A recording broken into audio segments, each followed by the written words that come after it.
this is an iHeart podcast. Guaranteed human. With no fees or minimums on checking accounts, it's no wonder the Capital One bank guy is so passionate about banking with Capital One. If he were here, he wouldn't just tell you about no fees or minimums. He'd also talk about how most Capital One cafes are open 7 days a week to assist with your banking needs. Yep, even on weekends. It's pretty much all he talks about, in a good way. What's in your wallet? Terms apply. See CapitalOne.com/bank. Capital One, N.A., member FDIC. The NFL playoffs are here, and it all starts with Wild Card Weekend powered by Verizon. Man, it all comes down to this. 12 teams, 6 games, 3 days, and one epic weekend. My goodness! It's win or go home, and every moment counts on the road to Super Bowl 60. It's a touchdown! Wild Card Weekend powered by Verizon. January 10th through 12th. Visit watch.nfl.com for the full schedule. Brought to you by the reinvented 2012 Camry. It's ready. Are you? Welcome to Stuff You Should Know from HowStuffWorks.com. Welcome to the podcast. I'm Josh Clark. Chuck Bryant's about to vomit. Put the two of us together, you get a squishy, fat podcast called Stuff You Should Know. That's so gross. Yeah, well, it's true, though, too. And kind of hairy, too, Chuck. Hairy and squishy, it's a bad combination. We're like one of those tumors that kind of grows out of you when you ate your twin in the womb. You know the tumors where they find, like, hair and fingernails and teeth? Yeah. We're like one of those Awesome. when you put us together. Yes, we are. Yeah. Good stuff, Josh. Thanks, Chuck. So, Chuck, speaking of all that, did you know our First Lady planted her own garden outside the White House recently? I did. I bet she had a little help, but yeah. She did, from some local school kids. Uh-huh. Although I bet they just screwed around the whole time. Yes. School kids are useless when it comes to gardening. And they are. But yeah, Michelle Obama planted a garden, and apparently it's the first kitchen garden since Eleanor Roosevelt was in the White House. Pretty cool. Running the show while her polio-stricken husband couldn't even get out of bed. Right. But yeah, and that you know, Barack keeps getting compared to FDR. Uh-huh. So this is appropriate enough. But the big thing, the big hubbub about all this is that she chose to go 100% organic, right? Yeah, good move. Yeah, in this day and age, that's just a smart thing to do, right? Well, and why not, is my point, if you're planting your own garden. I'll tell you why not. As far as the Mid-America Crop Life Association, which is basically a pesticide and fertilizer trade association. I'll bet they have a lot of nice things to say about organic. They sent her a letter. Really? Basically saying, they never said the word, and this is from a Times UK article, but they never said the word fertilizer or organic, anything like that. They just basically wanted her to know that America owes its robust physique to all the technological advances in agriculture that have taken place over the years. Meaning fertilizer and pesticides. Exactly. Yeah. So apparently, a lot of people didn't really like the fact that the MACA took it upon themselves to send Michelle Obama a letter. Mm-hmm. So there's a petition online right now, and at least 100,000 people have signed it, basically telling the MACA to lay off their pesticide propaganda. And I just made air quotes for everybody who can't see. Interesting. Yeah. Well, hope it works. I guess it will. I don't know. But the point is Michelle Obama's going organic. And a lot of people are, right? Yeah, it's sort of the thing. It is the thing. So much so that now there's a term, big organic. Have you heard this? Yeah, Josh, big organic is like Walmart is carrying organic food now. That's what you would call big organic. Yeah, if you're a mom and pop farmer, you can't sell to Walmart. You just can't do it. It takes, huge agricultural concerns that have tens of thousands of acres at their disposal, cranking out as much as they can per acre. Yeah. And it's kind of sad to see organics go that way because that's a pretty big shift from its roots, if you'll forgive the pun. Very nice, Josh. I hate puns. I do too. Yeah, for anyone who likes puns, I would strongly advise you to go listen to Tech Stuff. Yeah, one of our sister Chris podcasts. Paulette. Wow. Yeah. Oh, and Strickland isn't completely innocent of his puns either. Really? Yeah. So I guess we should probably get back to talking about organics, right? Yeah. Great idea. All right. So Chuck, is it better to buy local or organic? And actually, we probably shouldn't take traditional factory farm. I guess we'll just call it traditionally grown food out of the equation quite yet, right? Right. Non-organic Big Farm, is that what you're talking about? Yeah. Okay. But I mean, Big Farm, right? Yeah. The ones that use like pesticides and fertilizers and stuff like that. I'm trying to see if we can get the MACA after us. I want a letter of my own. That'd be pretty cool. That would be super cool. Frame it for the Cube. Oh, yeah, definitely. Actually, Josh, when I read this, I thought it was interesting because I wanted to say, well, why not both? Organic and local. Yeah. Which is the pretty obvious thing, but that's kind of not the point of the article. Well, let's talk about it first. What's wrong with traditionally grown stuff? Well, I've got some stats for you. I love your stats. That can illustrate just what might be wrong with it. Okay. A conventionally grown apple, Joshers, Yeah. may be sprayed up to 16 times with over 30 different chemicals in its lifetime. Sure. That apple that you're eating. Right before you put it in your mouth. Yeah, which And is I why gotta you tell wash you, the food, you know. Shining it on your shirt. Yeah. I imagine that just kind of smears the pesticides and fertilizers around. And I imagine running it under a cold tap for a second doesn't do a whole lot either. Yeah, I found there's a book on Google Books. It's called Super Nutrition for Men. Uh-huh. They actually recommended that if you buy commercially grown veggies, what we're talking about, traditionally grown stuff, you want to soak it in a 3% hydrogen peroxide solution. Oh, you're kidding. Before you eat it. Yeah. And they said that if you really want to go to town, you can mix a half a teaspoon of bleach in a gallon of water. Wow. And soak your vegetables, and that'll get rid of the pesticides and bacteria and all that stuff that can come along with traditionally grown food. So that wouldn't. What happens to the bleach, though?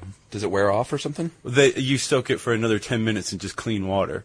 But I should also say, if you do make a bleach solution, you want to use purified or distilled water, because normal hard tap water actually has compounds that can fuse to the bleach and create carcinogens. Not good. No. There's an alternative, though, which we were just talking about, right? Right. And it's called... What, organic? Yes. Yes. I have one more stat for you, though, before we move on. Oh, sorry, Chuck. Just so people know what they're putting in their body. It's Okay. important. The FDA, they actually did this one, and they said that between 33 and 39% of our food contains detectable amount of pesticides, and 54% of the fruits and 34% of our vegetables out of that lot. Wow. So you're eating pesticide and chemicals. Definitely. And these things can have, harmful effects. They've been shown to have harmful effects, like headaches, fatigue. There's some Nausea. pesticides that have been shown to be neural disruptors, which is awful.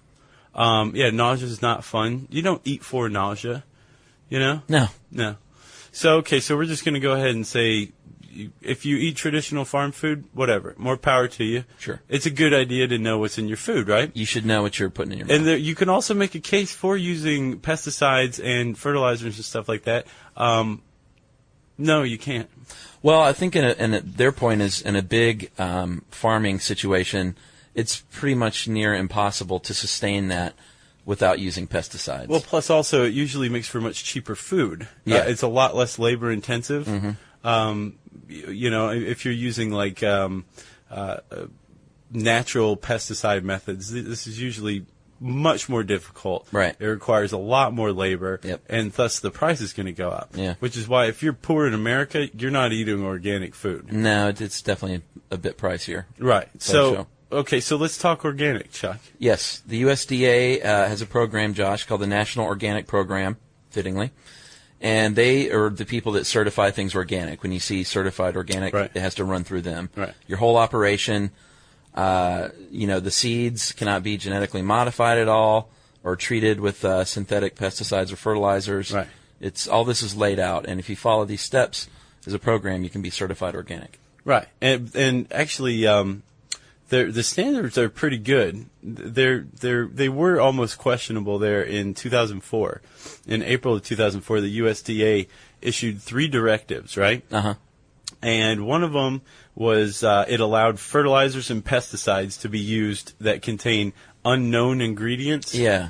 And I just made air quotes again. And you could also feed livestock non-organic fish meal, which who knows what's in that. Sure. And you could also use antibiotics on them. Those were 2 directives. And then there was a third one. I should say those first 2, they didn't stick. There was such a public outcry against them, the USDA repealed them the next month. But there was a third one that stick that I think everybody should be aware of. Non-agricultural products, including seafood, skin lotion, anything like that that's labeled organic, the USDA said, you know what, that's out of our jurisdiction. They can say they're organic if they want. We're never going to investigate it. And you know what? This hits home. You know what my wife does. Yeah, she makes a fine line of health and beauty products. Yes, handmade, all natural, handmade, and she gets her feathers all riled up all the time because she'll see these companies tout things like organic when it's completely falls out of the jurisdiction, and beyond that, just like a lot of like huge products, they'll throw things on there like all natural and fresh. And there's really no way to back any of that up. Apparently, with light beer too, it only has to be light in color. Oh, interesting. It has nothing to do with calories or anything like Really? that. Although you're led to believe it does. Yeah. So yeah, that's it definitely hits home, and I would definitely not be angry if anyone went to loveyourmama.com and bought some of her. I was gonna ask, do you have a website to plug? Say it one more time. Well, I probably shouldn't plug loveyourmama.com because that would mean money in our family's pocket. I know. That would stink if we plugged loveyourmama.com, Chuck. Let's not ever do that, huh? Support for the show comes from Public, the investing platform for those who take it seriously. On Public, you can build a multi-asset portfolio of stocks, bonds, options, crypto, and now generated assets, which allow you to turn any idea into an investable index with AI. It all starts with your prompt, from renewable energy companies with high free cash flow to semiconductor suppliers growing revenue over 20% year over year. You can literally type any prompt and put the AI to work. It screens thousands of stocks, builds a one-of-a-kind index, and lets you backtest it against the S&P 500. Then, you can invest in a few clicks. Generated assets are like EFTs with infinite possibilities, completely customizable and based on your thesis, not someone else's. Go to public.com/podcast and earn an uncapped 1% bonus when you transfer your portfolio. That's public.com/podcast. Paid for by Public Investing. Brokerage services by Open to the Public Investing, Inc. Member FINRA SIPC. Advisory services by Public Advisors LLC. SEC registered advisor. Generated assets is an interactive analysis tool. Output is for informational purposes only and is not investment recommendation or advice. Complete disclosures available at public.com/disclosures. The NFL playoffs are here, and it all starts with Wild Card Weekend powered by Verizon. Man, it all comes down to this. 12 teams, 6 games, 3 days, and one epic weekend. My goodness! It's win or go home, and every moment counts on the road to Super Bowl 60. It's a touchdown! Wild Card Weekend powered by Verizon. January 10th through 12th. Visit watch.nfl.com for the full schedule. So moving on, Josh, is organic better for you? That's the one thing they really haven't been able to prove. No. I actually found a real dearth of information, like quantifiable information, hard stats on things like that. It's just an assumption. Like, okay, you don't have pesticides, you don't have fertilizers. Right. Logically, pesticides and fertilizers have been shown to, create health problems. They can, right? Right. And since they're not there in these certified organic products, then hence these things should be healthier. Right. But the USDA makes no claims to this whatsoever. They're just saying these people followed these steps. Here's the steps that they followed to become USDA certified. Right. We've checked it out, and we said, yes, this product is USDA certified. You surmise yourself whether you want to eat it or pay the extra $3 for this dozen eggs. Right. I think the deal is with this is they cannot prove any nutritional value by going organic. What they can say is if it's organic, what it lacks is probably better for you without all the chemicals. But since they can't prove that it's richer in vitamin C or whatever, if it's grown organically, then they have to lay off in that category. Right. And one of the other reasons people choose organic, obviously, is because you get the impression it's much more sustainable, right? Right. I think you have to rotate crops, you have to compost on site, and these things are good and sustainable. But again, we were talking about big organic. These farms are, following these processes, but I don't know to what degree. Just enough to be USDA certified organic, right? But it's still having a huge impact on the environment, right? Through what's called food miles. So the average food that we eat in the U.S., I think, travels 1,300 to 2,000 miles from where it's farmed to where it's consumed, right? Right. And a lot of it, actually, there's a huge outcry I found from researching this against air transportation. Oh, really? Yeah, because apparently that is the worst way to fly food. It's the worst carbon dioxide emitter. Yeah. It's the worst way to get food from source to destination. Right. Makes sense. So again, though, I looked it up. I'm like, what's the average amount of CO2 that's emitted, per pound of food or whatever? There's nothing on there. So all of this stuff surrounding this is all very logical and intuitive, but there's no hard facts, which I find frustrating. I have one cool quote. Let's hear it. This is from a guy at Columbia who's been pioneering local eating for 25 years.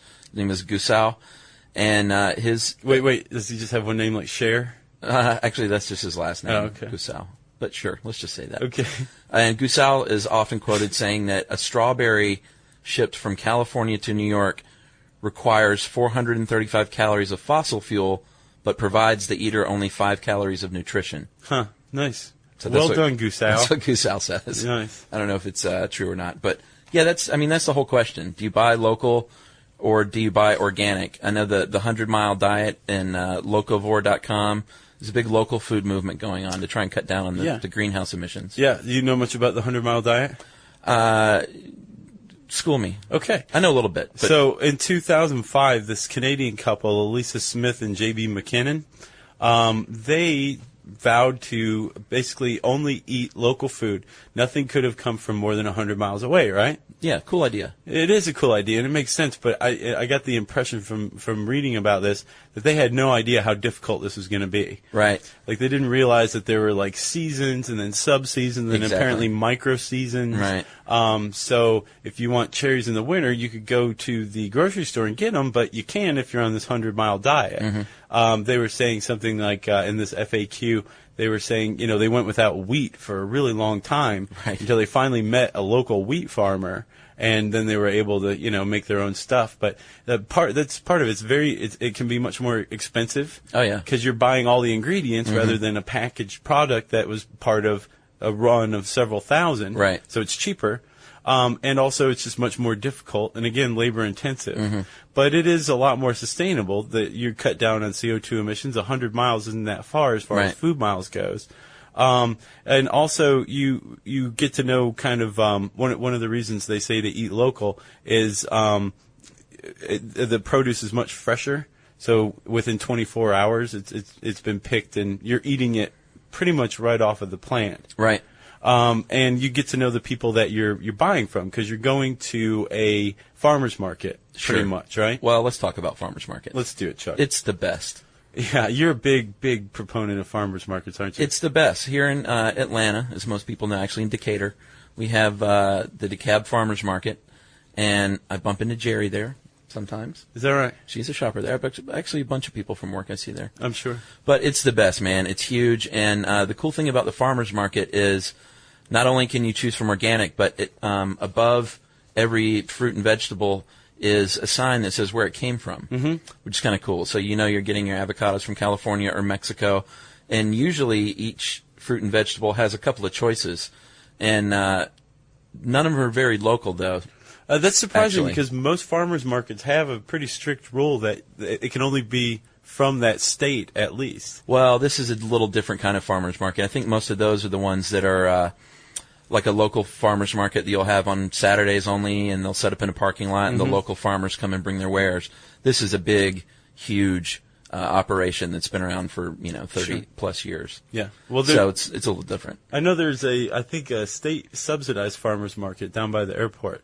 Oh yeah, I've heard of that. And I think you can only be a Georgia grower to participate there. Those are awesome. I went to one. I used to go to one in L.A. when I lived there. Well, they had the Hollywood Farmers Market, which is awesome. And then I went to the one closer to where I lived in Eagle Rock. That same deal. I mean, literally, the farmers pull up their truck and set up their stuff in the crates. And you chat it up with them. These guys, you feel really good about supporting it. Yeah. Apparently, I was reading on the 100-mile diet site that there was a study that found that people at farmers markets have 10 times more conversations than people at a supermarket. Oh, I'm surprised it's not more than that. Yeah, well, I mean, that actually struck me. I go to supermarkets. I don't normally go to farmers markets. Right. but I know, when I'm there, I'm not there to chat. I'm there to go buy food. Right. So yeah, that's pretty cool. I think I'm going to check the farmers market out. Yeah, they're definitely a little more like when I'm at the DeKalb Farmers Market, you'll be checking out a pepper, and the lady next to you will just say, "Aren't these peppers amazing?" Yes. You never hear that at your local grocery store. Is there the heavy, heady scent of patchouli everywhere? Yeah, and then, the lady says that to me, and I say, "Mind your own business, lady. I don't need to hear about what you think about these peppers." Yeah, I'll bet. And I stomp off. That sounds like my kind of farmers market. It's great. It's very hostile. A very aggressive, hostile farmers market. Nice. Should we talk about co-ops Sure. and farm community-supported agriculture? Yeah, well, that's the big thing about eating local. One of the things that proponents always say is you're feeding the local economy. You're creating local jobs. The money's going back into the local economy. You're helping local farmers. Mm-hmm. That's pretty much the opposite of a globalized attitude. Right. But still, it's okay. I mean, to each his own, of course, Chuck, we always say. So if you're into helping the local economy, eating local is a really good way to do that, right? Yeah. And one of the places where you can go and really help the local economy is a local food co-op. Yeah. Right? We have one here in Atlanta, Seven Onda. Uh-huh. And there's actually a brouhaha going on I heard about earlier this year. Apparently the general manager, they changed the charter, and the general manager has a lot of power now, mm-hmm. and the board doesn't like some of the choices that he's making. Oh, so really? There's a big struggle. They don't want, Tropicana non-organic orange juice Right. for sale next to Heinz ketchup that's not organic either. Right. And they're like, what is this stuff doing here? This is a local community food co-op. It's been around. 7 On has been around for a long time. Since the early 70s, I believe. Oh, Yeah. yeah. Very cool place. But yeah, so food co-ops, and I found this very interesting. The top 100 food co-ops in the U.S. in 2003 made $110 billion. Isn't that nuts? That's $1.1 billion a piece. Mm-hmm. That's insane to me. It is. I mean, I can't imagine 7 On making $1 billion, but I think it's a pretty good food co-op, right? Yeah, it's a great one. Huh. Pretty interesting. It really is. There's another way to go here, Josh, which is called a community-supported agriculture, CSA program. Uh-huh. And that, my friend Debbie in New Jersey actually is involved in one of these. She writes for our site. And also, another plug, she runs a very awesome blog called freakgirl.com. And she is a member of one of these. And what you do is a group of people in a community get together and they prepay a local farmer. They basically invest in the farm.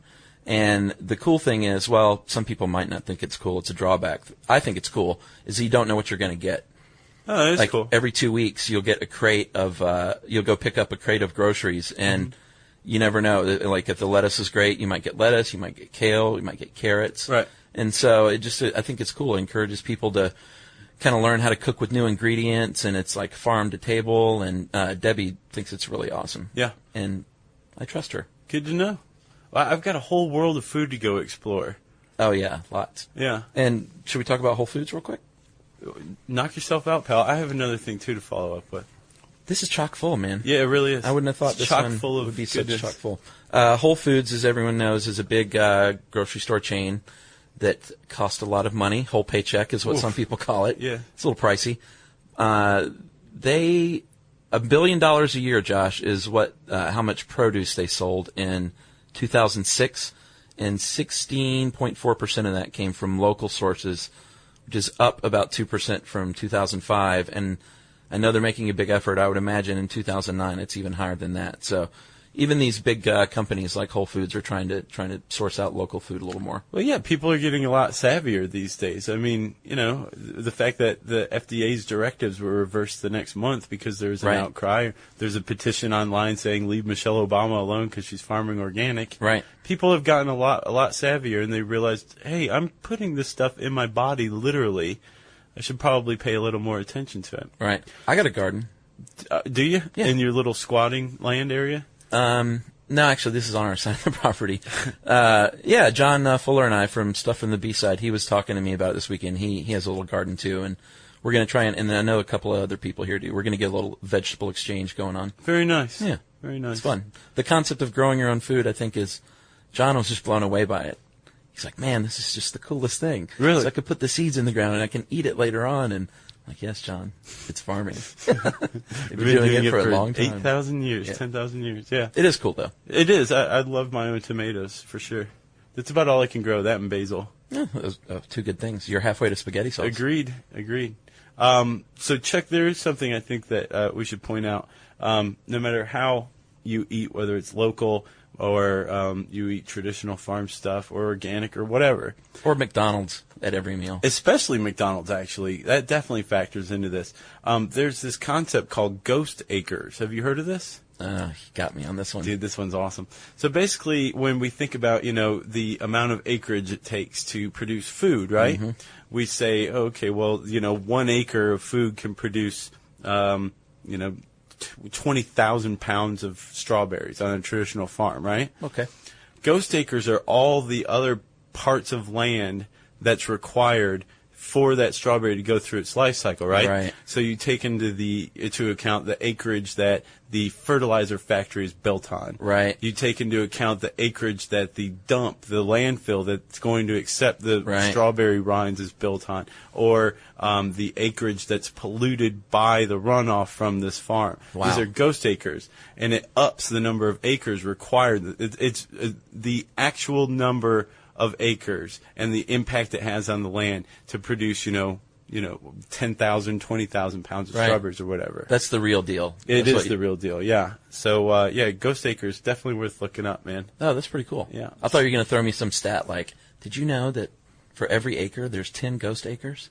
Actually, I think that's about right. I think it's 10.1 per person. Oh, really? Yeah. Look at you. Thanks. Nice work. Thanks, buddy.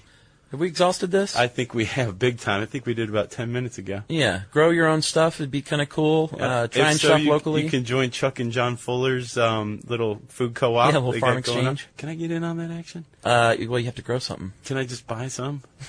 Yeah, sure. Okay, good. I'll sell you some zucchini. I got cucumbers growing in the back of my car, remember? All right. Yeah. So, that's about it. If you want to know more about growing your own food, we've got all sorts of gardening stuff on the site, don't we, Chuck? We do. We also have tons of recipes.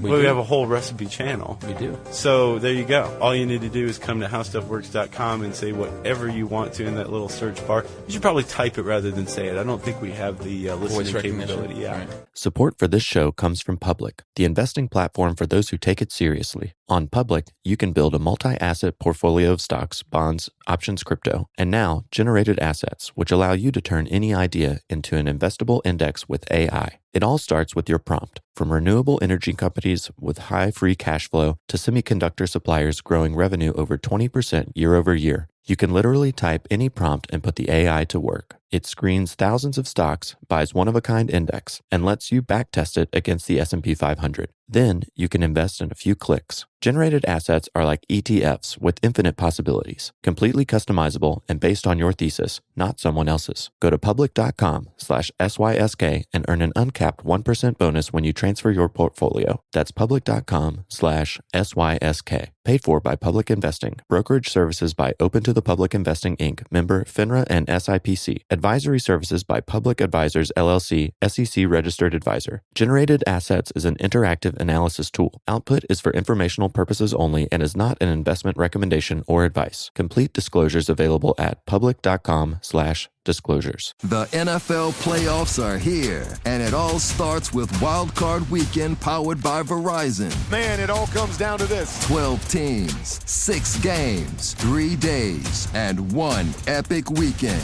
My goodness! It's win or go home, and every moment counts on the road to Super Bowl 60. It's a touchdown! Wild Card Weekend powered by Verizon. January 10th through 12th. Visit watch.nfl.com for the full schedule. So Josh, this, as you know, we have some fans over in Iraq. Yes. At Camp Liberty. Yes. Some Army dudes and ladies who we're very appreciative of. And this came from Specialist Norman. I can't say your last name, Norman, which stinks, but he is a specialist. SPC Norman. He wrote us a while ago. He's a soldier in the Army, currently fettered down in an office job in the greater Baghdad area. And your podcast is not only a ray of sunshine in this sterile environment, it is a rampant light storm pilfered out of Tesla's personal forbidden R&D department. Oh, it's that guy. Yeah. I love this guy. That's because he's an awesome writer Yeah. and he blows things up. Yeah. It's like what we want to be. He's hyperbolic. So he says, we love you and flattery complete. And then he has a couple of requests, which hopefully we'll get to one day. He would like to hear something on Dr. Seuss. Okay. And the reason why is because he has a new daughter that he has not met yet. Oh, God, that's got to be rough. I know. Holy sad. cow, that has to suck. And Josh, he has only met her through Skype, which is that video conferencing technology. Yeah. So that's very sad. And Dr. Seuss was awesome. And I would love to do a podcast on him. I would too. Let's do it. Did you know he died the same day as Miles Davis? I did not. Bad day. I remember getting both of those pieces of news when I was in college. It really bummed me out. Two of my heroes. And then he wants to hear one on sexual reproduction and evolution. This is a theoretical marriage that I've never been able to tie the knot on. How in the vast realms of evolutionary possibilities did two separate organisms each decide to belch forth half of their genetic material and stir them together? What environmental factor stabilized such a mutation? So I love that guy. Oh, dude, he's super smart and cool. And we sent them, Camp Liberty, we sent them 12 T-shirts, and we just got a photo of them wearing the How Stuff Works T-shirts with machine guns and tanks. Bitchin'. It is awesome, and Yeah. I hope we can frame it super large and put it in the office somewhere. We have to. We should pop it up on the blogs. Yeah, it's a good idea. Okay, let's do it. With Let's this- actually do it this time. Well, I'll get his permission, and then I'll do it. Okay. But will you actually do that? Yes. Okay. So I want to thank Norman for your service, and you guys are awesome, and thanks for listening and supporting us, and come home soon and safe. Heads off to all of you. And if you're in Baghdad or Burma or anywhere, you can send us an email, whether you want some free T-shirts or not. Although it would help your case if you're actually, Defending fighting our country. Yeah, that kind of thing. You can send us an email to stuffpodcast@howstuffworks.com. For more on this and thousands of other topics, visit howstuffworks.com. And be sure to check out the Stuff You Should Know blog on the howstuffworks.com homepage. Brought to you by the reinvented 2012 Camry. It's ready. Are you? At CVS, it matters that we're not just in your community, but that we're part of it. It matters that we're here for you when you need us, day or night. And we want everyone to feel welcomed and rewarded. It matters that CVS is here to fill your prescriptions and here to fill your craving for a tasty and, healthy snack. At CVS, we're proud to serve your community because we believe where you get your medicine matters. So visit us at cvs.com or just come by our store. We can't wait to meet you. Store hours vary by location. The NFL playoffs are here, and it all starts with Wild Card Weekend powered by Verizon. Man, it all comes down to this. 12 teams, 6 games, 3 days, and one epic weekend. My goodness! It's win or go home, and every moment counts on the road to Super Bowl 60. It's a touchdown! Wild Card Weekend powered by Verizon. January 10th through 12th. Visit watch.nfl.com for the full schedule. This is an iHeart podcast. Guaranteed Human.